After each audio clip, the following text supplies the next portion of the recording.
Good day po sa inyong lahat. Welcome na naman sa another episode ng ating vlog.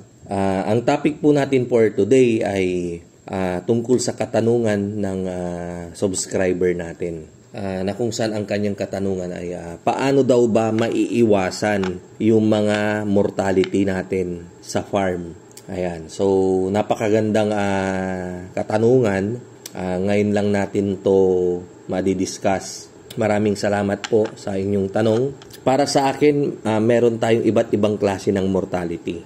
So, kailangan nating ma-identify kung bakit nga ba or ano yung cause ng kamatayan ng ating mga alagaing manok.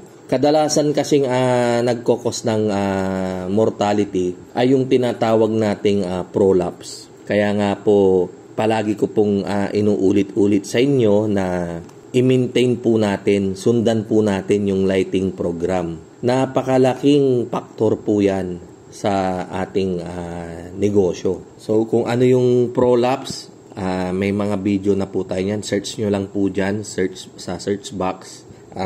Prolapse, tapos lagyan nyo ng mangmags para ang lalabas na video ay tungkol sa mangmags video ng prolapse. So, ganun lang po yan. Pangalawa, yung sipon. Ang manok kasi kapag sinipon, napabayaan natin, hindi natin siya nagamot kaagad. Siyempre, hindi po siya makakakain, masisira po yung kanyang appetite, wala siyang ganang kumain dahil may sipon. So, babagsak po yung kanyang katawan. Hindi na siya mangingitlog, kapag talagang malala na, siya po ay mamamatay. Magkakabukol po yung kanyang mga mata. And then, ang sign ng sipon, yung basa yung kanyang ilong, minsan mabaho. Ang gagawin naman po natin dyan ay kailangan yung obserbahan yung ating mga alaga. Para nang sa ganun, sakaling may sipon sila, agapan na po natin, painumin agad sila ng antibiotics.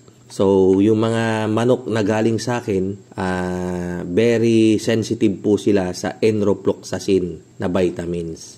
So, yun po yung inyong ipainom. Pangatlo, na cause ng mortality ay yung sakit na malaria. Yun po yung nakukuha nila sa mga lamok, lalong-lalo na kapag dineliver namin dyan sa inyo, sa lamok sila ay kakagatin. So, much better po na painumin agad sila ng CXD3.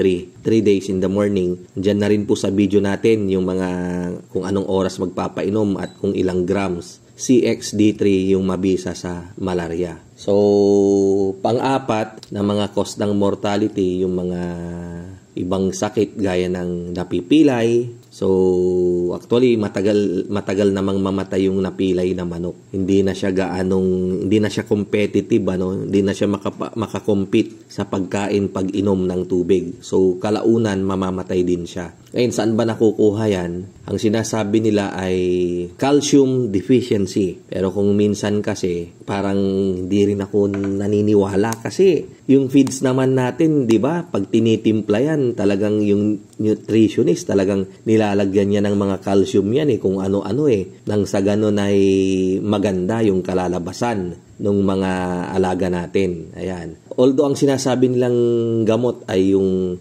sisikal, calcium powder, ibubudbud po yan sa kanilang feeds para daw tumaas yung calcium ng mga manok natin. Ganon din yung mga soft shell na egg, yan din yung remedy daw. Magbubudbud tayo ng calcium powder sa ating feeds. Ayan. Nang sa ganon yung mga soft shell, tumigas daw. So, hindi rin natin masabi na baka dahil nga sa heat stroke. Ayan, isa din yan na cause ng mortality. Ayan, kapag sobrang mainit, although itong mga alaga natin, matitibay ito sa init. Hindi kagaya ni broiler, yung 45 days, na talagang kapag mainit, naku po, mga bandang alas 2 po, alauna, hanggang alas 3, nung broiler pa lang kami, bawal umakyat sa taas. Kasi kapag umakyat po tayo, dun sa manukan, dun sa growing house, yung mga manok magsisitayo kanyan. Kahit nagaano ka kadahan-dahan na naglalakad, mabubulabog po yan. Maya-maya may mga nangingisay na. Opo, lalo na kapag summer, tapos ganong oras, alas 2 hanggang alas 3. Kaya lang ang problema, kapag hindi naman kami umakyat sa growing house, baka wala naman ng inumin. So, yun din yung problema. So, talagang kailangang dinidiskartehan yan, tatansya tatansyahin mo yung ilalagay mong tubig na may electrolytes, nang sa ganun ay kahit hindi mo akyatin, may tubig pa rin sila. Pero dito naman sa layers natin, paminsan-minsan may mga bumibigay din. Lalong-lalo na kapag yung talagang sobrang init ng panahon. Tapos sa gabi umuulan, may mga mortality din talaga tayo na dumarating, hindi maiwasan. Yun yung mga cause ng mortality natin sa farm.